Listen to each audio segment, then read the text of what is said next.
$30 was the price her stepfather set on her head, and he didn't even wait until spring to collect it. Maren found out the way. She found out most things in Coldwater Flats. Too late, and through a crack in a door she wasn't supposed to be listening at. Her stepfather's voice, low and satisfied. Another man's voice, one she didn't recognize, the word arrangements. The word February. Her own name spoken the way you'd speak the name of a horse you were looking to offload before winter feed got expensive. She left before sunrise. She took the wool blanket off her bed, the half loaf of bread from the larder, and the small tin her mother had hidden behind the loose board in the kitchen, the one with $19 in it, folded small. She didn't take anything that wasn't hers. She'd been raised to know the difference, even if the people raising her hadn't. The trail north into the Kananaskis was 3 days on foot in good weather. It was not good weather. The cold came off the mountains in sheets, and by the end of the first day her boots had soaked through, and she couldn't feel her left foot past the ankle. She kept moving because stopping meant thinking, and thinking meant understanding exactly how bad her situation was, and she wasn't ready for that yet. She made it as far as a frozen creek crossing on the second afternoon before her legs gave out. She didn't fall dramatically. She just sat down in the snow at the edge of the creek bank and looked at the ice and thought that she probably wasn't going to make it across. The cold had moved into her chest by then. Her hands had stopped shaking, which she knew from somewhere was a bad sign. The sky was the color of pewter and dropping fast. That was where Burr McAllister found her. She didn't hear him coming. He made almost no sound for a man his size, which was considerable, broad through the shoulder, weathered in the way of someone who'd spent 20 years, learning what the mountains wanted and had mostly given it to them. He came through the tree line with a pack mule behind him and a look on his face, like a man who had not planned on finding anything at the creek crossing today. He stopped about 10 feet from her. She looked up at him. She was too cold to be afraid. He said, "You planning on sitting there till dark?" she said. "I was considering it." He looked at the creek. He looked at her boots. He looked at the sky, reading something in it that she couldn't read. "Creek's got a soft spot about 4 feet out," he said. "You'd have gone through." "I know," she said. She'd seen it. That was why she'd sat down. He studied her for a long moment. Then he set down the mule's lead, crossed the creek in 3 careful steps via a route she hadn't seen, crouched down in front of her, and said, "Can you stand?" "Probably not." He stood her up anyway. He did it matter-of-factly with his hands under her arms, the way you'd right a fence post that had tipped over, not rough, not gentle, just practical. "I've got a cabin," he said, "hour north. You'll come or you won't, but I'm not leaving you here." Maeve, she told him her name later. When she could feel her lips again, did not have a better option, she went. The cabin was small and tight, and smelled of wood smoke and pine resin and something animal she couldn't identify. There was 1 room, 1 iron stove, 1 table, 2 chairs, and a sleeping loft up a ladder. The mule went into a lean-to on the south side. Everything had its place. There was no clutter. It was the home of a man who'd spent a long time alone and had made peace with the arrangement. Burr got the stove going while she sat in one of the chairs and dripped on his floor. He didn't make a fuss about the dripping. He brought her dry wool socks from a chest, set a pot of water on to heat, and disappeared outside to see to the mule. He didn't ask her anything. He didn't look at her the way she'd expected him to look at her. She'd braced for that look. She knew it. She'd been seeing it since she was 15, the kind of looking that was really a kind of measuring. Burr didn't measure her. He looked at her like she was a problem he'd agreed to take on and intended to deal with competently. She wasn't sure at that point whether that was better or worse. He came back in and made her drink something hot that tasted of spruce and dried berries, and she didn't ask what it was because she didn't care. She was just grateful to hold something warm. Her left foot began to burn as it thawed out, which was agonizing, and also, she understood, A good sign. Your foot's going to hurt for a day or two, he said. He was seated across the table from her, drinking from his own tin cup. Didn't lose anything. How can you tell? Colors coming back. She looked down. He was right. Where were you headed, he asked. North, she said. North's a long way. Anything specific? Away from south, she said. He nodded once, like that was a complete and sufficient answer. Maybe for him it was. He didn't push. He poured more hot water into her cup and went back to whatever he'd been working on at the table, a trap mechanism of some kind, small parts spread on a cloth. She watched him work. His hands were large and scarred, and very precise. He didn't look up. After a while she said, I don't have much money, $19. He didn't look up. I didn't ask about money. I know. I'm telling you anyway. So we're clear. Now he looked up. He studied her for a moment with an expression she couldn't read. We're clear, he said, and went back to the trap. She meant to stay 2 days, maybe 3, until her foot healed and the weather lifted enough to travel. The weather had other ideas. The storm came down off the Rockies on the 3rd night.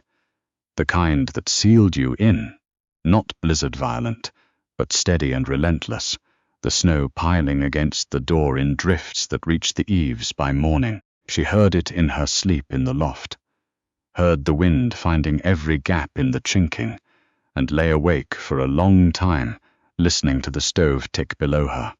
Burr was already up when she climbed down the ladder. He'd cleared the path to the lean-to, and fed the mule, and done something with the wood stack outside that apparently required reorganizing in a storm. She made herself useful because she didn't know how to be any other way. She kept the fire. She melted snow for water. She found the oats and the dried beans in their labeled tins and figured out what to do with them. He came in from the cold and saw what she'd made and said, She said, Is that good or bad? He sat down and ate. Good, he said when he was done. That was the longest conversation they had for 4 days. She didn't find it uncomfortable. Exactly. She'd grown up in a house full of noise that meant nothing, voices filling space without carrying any weight. Burr's silence was different. It had texture. It meant something when he spoke because he didn't speak, unless he had something to say. She started to trust it, started to trust him cautiously, the way you'd test ice, a little weight at a time. She learned things about him from watching. He checked the weather every morning with the same 4 observations.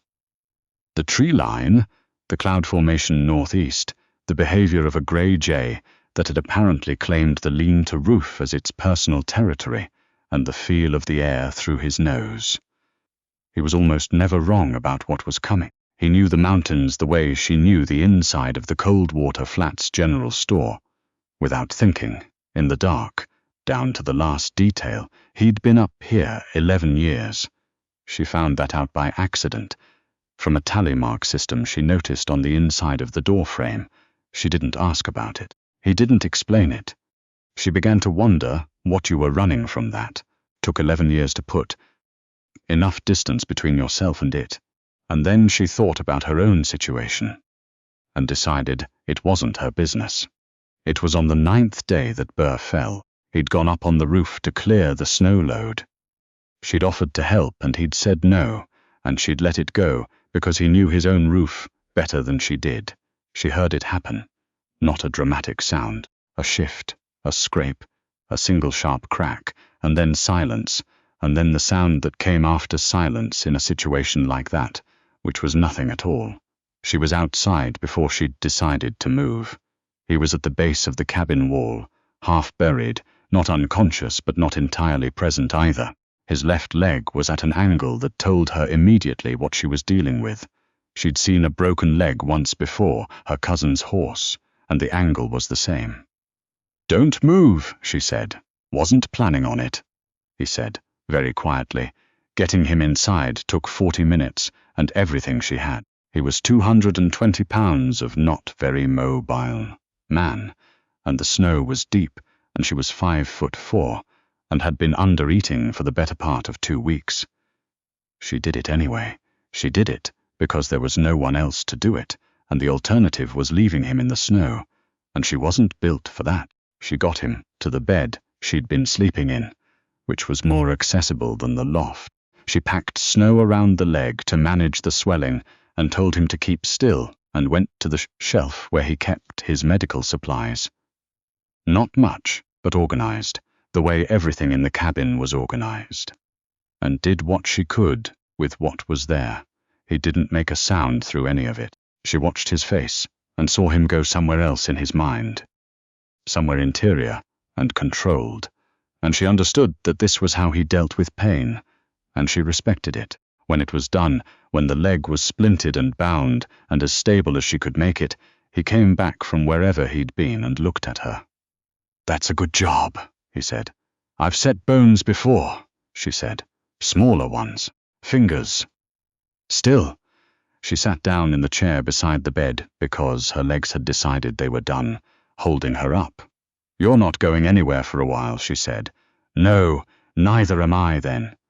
He didn't say anything to that. She wasn't sure what she'd expected.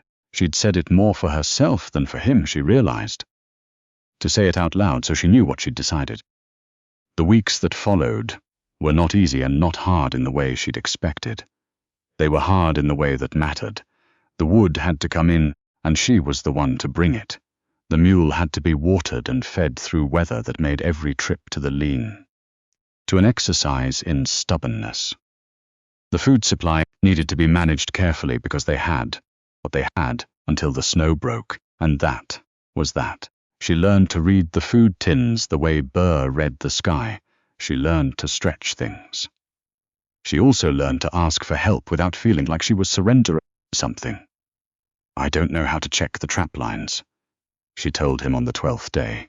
He told her from the bed, hands moving slightly to demonstrate, and she listened, and then went out and did it and came back with 2 things she'd caught, and 1 she hadn't, and he told her what she'd done wrong with the 3rd, and she went back out and fixed it. She stopped being afraid in a specific way around the 3rd week. Not afraid of the mountain. She had a different, more respectful fear of the mountain by then, the kind that kept you careful. She stopped being afraid of him, or more precisely, she stopped anticipating the moment when he'd become someone she needed to be afraid of, because that moment kept not arriving, and eventually her body stopped waiting for it. One evening she was sitting at the table, mending one of his shirts. The elbow had gone, and she had thread, and there was no reason not to, and she looked up and found him watching her from the bed with an expression she hadn't seen on him before. "What?" she said. "Nothing," he said. "Just thinking." "About what?"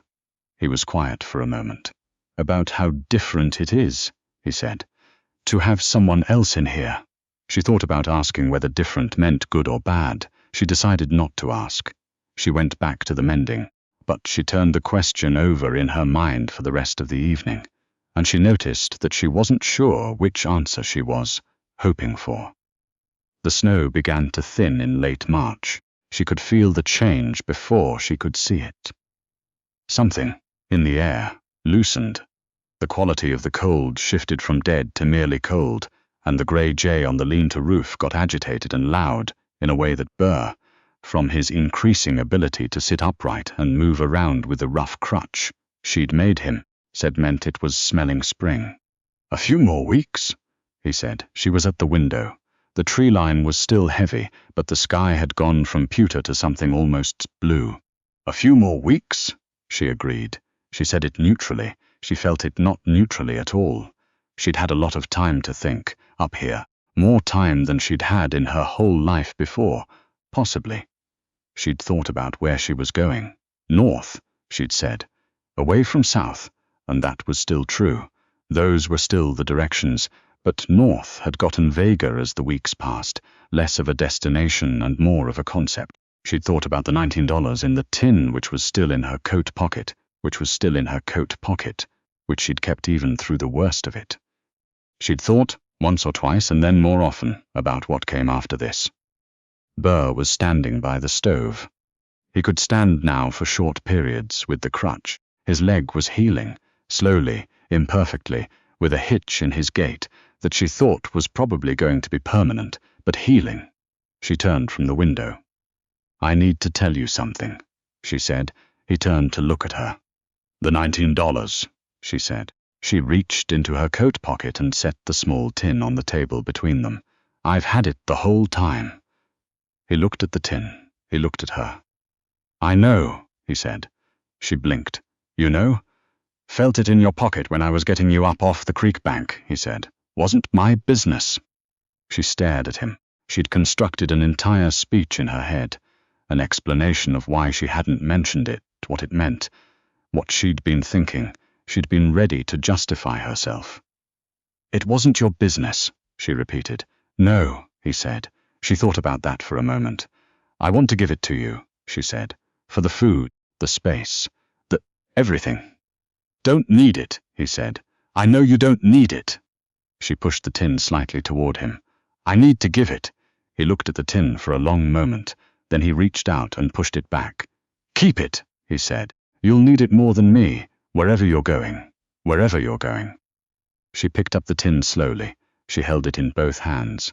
"Burr," she said. "The trail north," she said. "How is it once the snow breaks?" "Passable," he said. "Rocky in places. Best done in pairs, really, but passable alone." She looked at him. He was looking at the stove. "And if someone were to stay," she said, "not because they had to, not because the weather was bad, or the trail was closed, or there was anywhere else they needed to be." She paused. "If someone were to stay because they chose to, because it made sense, because—" She stopped. She started again. "Because the thought of going was worse than the thought of staying." The stove ticked. Outside, the grey jay made a short, decisive sound. Burr turned from the stove and looked at her directly, the way he rarely did, the full weight of his attention. "That someone would have to be very sure," he said. "It's a hard life up here." "I know what it is," she said. "I've been living it for 3 months." "You have," he agreed. "So," she said. She set the tin down on the table between them again. "If I stayed, if I chose to stay, would that be? Would you want that?" The question hung in the air of the small cabin. The stove put out its heat. The light through the window was almost blue. Burr looked at her for a long moment. She saw something in his face she hadn't seen before, not softness exactly, but an opening, something that had been closed for a long time, considering whether to come open. "Yes," he said. "I'd want that." She nodded. She picked up the tin and put it back in her pocket. Outside, the grey jay launched itself off the lean-to roof and disappeared into the tree line, a small grey dart moving fast toward wherever it was going. The sky above the mountains was the clearest it had been since October. Maeve sat back down at the table. She pulled the shirt with the mended elbow toward her and picked up the thread, and she checked her work. And it held.